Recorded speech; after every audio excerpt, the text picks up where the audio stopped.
On the 24th of May 2023, Bungie released the first trailer for the next major release from the studio that wasn't just a DLC for Destiny 2, and I was immediately hooked. The studio behind the Halo franchise was promising a revival of a long-dead sci-fi IP, and what I saw immediately floored me. We live in a time where every new shooter seems to be either a half-baked clone of Overwatch or the latest Call of Duty Everything is Grey Ops 7. And suddenly, I was being promised a shooter with the most vibrant and in-your-face art style I've ever seen. This was not going to be your latest piece of piss-filtered coloured slop. Marathon promised to be something so much bigger. The world looked like nothing made sense, and yet every brightly coloured block of far future architecture just seemed to fit together perfectly like those Lego abominations we all used to make as kids, and that design philosophy extended to the characters too. Human-like in body shape alone, these characters too were covered head to toe in a multitude of contrasting colours that immediately separated them from generic military man number 50 or the cel-shaded Pixar characters that flooded the current market. Instead, these multicoloured canvases were introduced to us as the player characters of a brand new extraction shooter. And I know what you're thinking, isn't there already tons of extraction shooters? Yeah, there is. But I have only played like one of them and I dropped it after like 12 hours. Nothing against arc raiders or anything like that, it just never really grabbed me and I lost interest in it pretty quickly. But Marathon seemed to have something different about it. Even if I was just going into the server slam to check out the world and see the art style in action, I was still pretty pleased with the idea that something with such a unique identity had even come around. But oh my god, when I loaded up that server slam, everything changed for me. I think it took me less than 3 hours of gameplay for me to lock in my pre-order, and pre-ordering games is something that I never do. Bear in mind that I also work a full-time job. I racked up like 12 hours in the 4 days that it was live, and as soon as it closed I found myself wanting to go back for more. Every single game I joined I found myself speaking in game chat, just trying to find players that would want to fill a crew together, trying to find literally anyone that was excited by this game as I was. And from the people I talked to, I realised I was not alone in this obsession. Most of my crewmates had never even played an extraction shooter before. And the ones that had told me that Marathon just had something different about it. And now as I'm sat here recording this on release day, I want to share with you exactly what has made this game feel so special to me. Now, like I said in the intro, this game looks like no other shooter I have ever played. Maybe Borderlands at a stretch, but minus the endless unskippable cringy dialogue and desperation to be funny. Give me the fast travel code for Sanctuary, Jack Slayers! Don't tell him nothing! Shut up, kid! You're lucky I don't hit girls! Me neither. But for you, I'd make an exception. Oh! I didn't mean you, Borderlands 2. Never you. I still love you. Please don't leave me. Now, Marathon's art director, Joseph Cross, calls the game's mix of vibrant, colourful sci-fi and natural vistas graphic realism, and I think that summarises the look of this game perfectly. It's graphic in the sense that such bright colours should be almost offensive to the eye, especially when those eyes have been subject to nothing but brown, grey and sometimes weirdly orange mouldy slop for the past 2 decades. But for some reason it just isn't. It's a huge departure from the original Marathon games as well, which look a lot more similar to the early Doom and Quake games of the respective eras. Also, fun fact, Marathon was one of the first shooters to actually allow you to look up and down, isn't that cool? Now, the realism part of the art direction is a lot more apparent when you head out of the infrastructure of Tau Ceti 4 and wander off into the planet's abundant nature. These fields of grass and towering cliff faces don't look too different from a landscape you could find here on Earth, something that really helps to ground the more absurdist aspects of the game. Whilst the buildings of the various colonies and factories might seem totally foreign to the player, I'm pretty sure we are all familiar with the concept of grass and trees, even if it is something all of us should be making a bit more of an effort to look at for ourselves these days. One huge factor in establishing the feel of Marathon's world, however, is the almost total lack of any organic life. And no, I'm not going to count those annoying little red spiders. God, I hate them so much! Marathon surrounds you with towering complexes and vast industrial landscapes, and yet where are all the people? This world was clearly lived in at some point. Who else could write all the ominous flavour text on all the walls? But where has that life gone now, and how is there so little trace of it? But that doesn't mean these places are just empty. Instead, you'll often find robotic UESC forces guarding the area, soulless machines whose only purpose is to find you and kill you quickly. There is no humanity behind their designs, down to the way they sound, and the difficulty that comes with facing a group of them really makes them feel like they are out to get you. Outside of your own crew, you are rarely going to see a friendly face in this game, and I think that is excellent for the world building. Even the player characters themselves aren't alive, instead being inorganic robotic imitations of humanity referred to in-game as shells. They too are made up of the same bright and contrasting colour palette that makes them seem so at home in a world that should be so foreign to us. Even though the world of Marathon should feel totally detached from our own, it somehow doesn't, at least not all the time. There are things we recognise, and even the things we don't stick out that much. They belong in this world, even if we don't. And oh my god, I haven't even mentioned the guns yet. The blocky, cobbled together look is still somehow sleek and sci-fi. These things look like traditional weapons in outline alone, with so many bright colours and sharp edges really making them feel like they have been fabricated in bulk out of some kind of far future 3D printer. And this look helps add to just how disposable you feel as a shell. All of your equipment looks and feels like it was made 10 minutes before you picked it up. These are mass-produced weapons of war, and they find themselves in the hands of anything ready and willing to kill for money. I don't know how it does it, but Marathon manages to cobble together all of these elements that should be so abstract and weird, and they just fit together so seamlessly. I guess it boils down to the philosophy that nothing can look out of place if everything is. If everything is weird, then nothing's weird. These designs are not random, and there is so much thought that's evident into going into how it's made and how it's presented to you. The art team clearly had a vision in mind for what they wanted to create, and I've got to say they definitely realised it. From concept art to the game itself, you can see that the idea was always there for this kind of perfect chaos, and it's just a look that I have absolutely fallen in love with. But any game is so much more than its art style, and my praise for Marathon continues into the gameplay.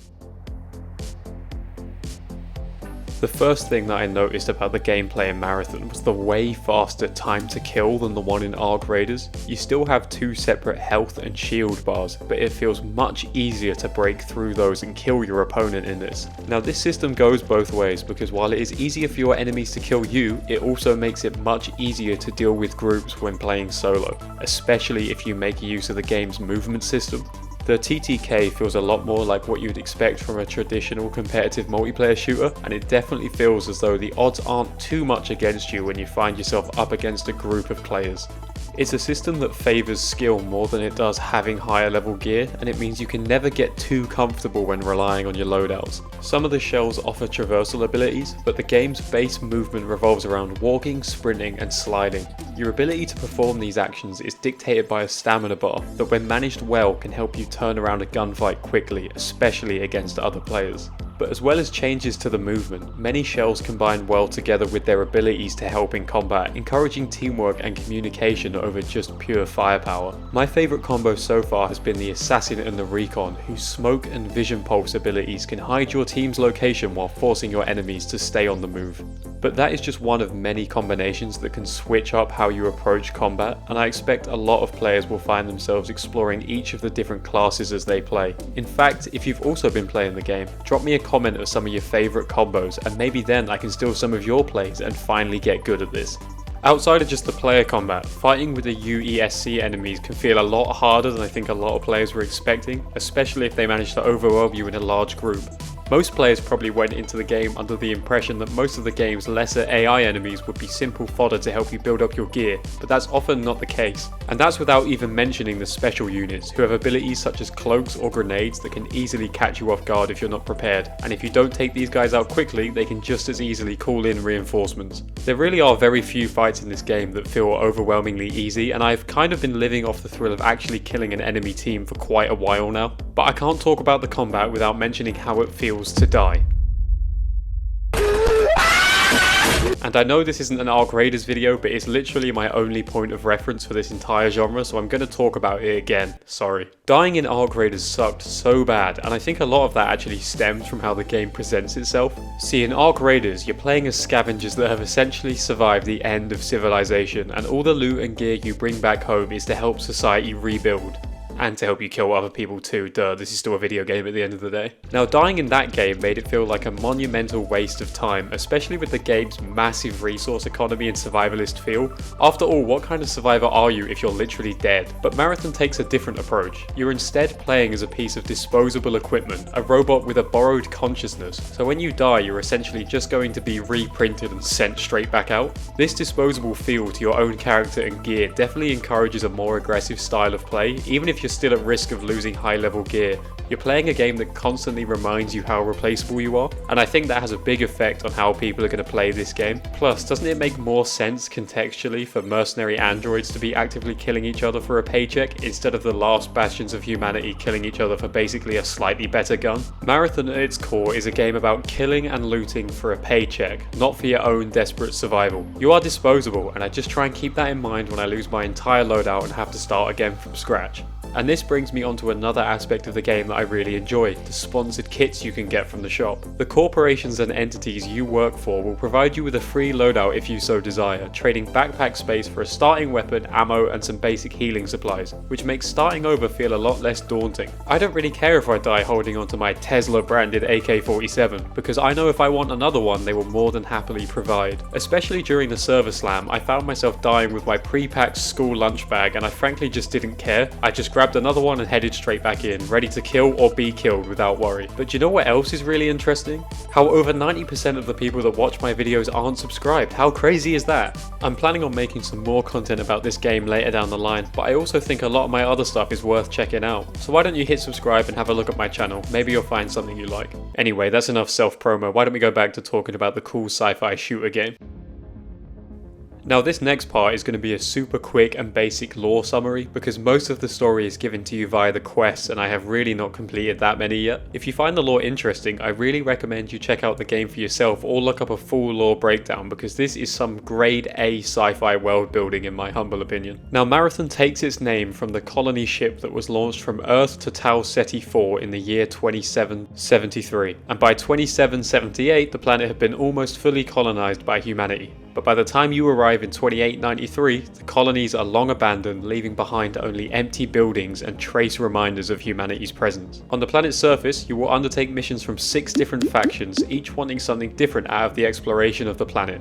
New Caloric, for example, an early game faction, seem more interested in the recovery of their abandoned assets, whereas Arachne instead offer you quests that prioritize hunting down other runners. Each of the game's factions have their own distinct motives, as well as their own unique talking heads who will feed you both quests and lore to help you level up and uncover the secrets of Tau's Ceti colonists, and the truth behind the Marathon's fate. As you complete more and more missions, the planet's fate will be slowly revealed to you and you'll learn of rampant AI overlords, alien slavers, and his stories of famine and starvation. There is an excellent lore website that gives you a breakdown of some of the story's key moments that lead up to the year the game takes place in, which I'm going to link in the description. But as someone who's totally unfamiliar with the Marathon IP, going in blind and picking up the pieces has felt great so far. Marathon at its core is a mystery story. There's no obvious great disaster that caused this, and it's up to you to piece together exactly what's happened here. This ambiguity pairs very well with the focus on combat and looting, and if you have zero interest in the story itself, it's actually pretty easy to ignore it altogether, although I for one definitely won't be.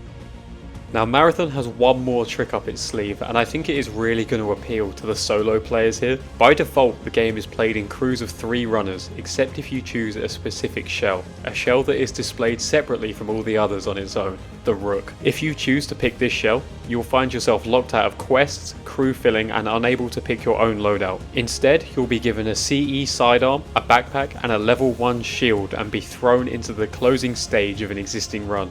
With minutes left until the final extractions, you're alone and with nothing on your mind except looting some good gear and getting out while you still can, and I love this concept so much. It is very high risk, but with the potential for some stacked rewards. As you explore the map, you're pretty likely to come across dead crews and UESC that haven't been picked totally clean yet, and you can fill up on their abandoned gear and materials and start making your way to the exfil point. Alone and probably outgunned, the Rook brings with it 2 skills that are essential to your survival. The first of these is a disguise that will cause all UESC forces to ignore you entirely unless you choose to shoot or sprint near them. This can allow you to quickly scavenge their guarded outposts and get out before they even realise, or help you evade a quick death death should you get caught in the crossfire with an enemy crew. I love being able to walk, and I really do mean walk freely amongst higher level UESC and raid every box and cupboard in sight for supplies, really adding to that scavenger feel and making for some pretty intense moments, especially when you need to race against the clock to break line of sight before your disguise fails. Now the Rook's second ability is a self-repair kit, something that can be used to regain health and shields without using some of the harder to come by medical supplies. While it's arguably a little less useful than the disguise in terms of being able to get around the map freely, it does mean that you have a far greater chance of returning with some of the more expensive and rarer heals that you can add to the vault for future runs. Playing as the Rook can be a really intense and rewarding experience, and it's often a great way to get access to some rarer gear without leveraging some of your own stock, a refreshing change of pace for those who are looking for a pure scavenger run. If you haven't tried it yet, I recommend you do so immediately so you can really get a sense of what I'm saying here. Now I want to end this video by just saying how much I love this game and how surprised I am that I do. Most competitive shooters make me so mad, and I'm sure a lot of you have seen my CS and Fortnite gameplay and realised that I'm not very good at a lot of them. And yet Marathon has just kept me coming back and going on runs constantly. I can't really put into words what it is that's hooked me either, I mean other than all the words I've just said over the last 20 minutes. But I just know that this is a game that is definitely going to keep me coming back. And I really hope this game succeeds, and I have no doubts that it will, because I am very excited for whatever Bungie has planned next for this project. Also, sorry Destiny 2 players, from what I've seen on Twitter it seems like this game's rise might also be Destiny's downfall, but as someone who does not play that game I don't really care, sorry. But what do you guys think? Is this a game that's going to be around for a long time, or do you hate it and you actually just want me to keep playing the same games forever? Let me know in the comments down below, and maybe I'll see you on a run on Tau Ceti soon.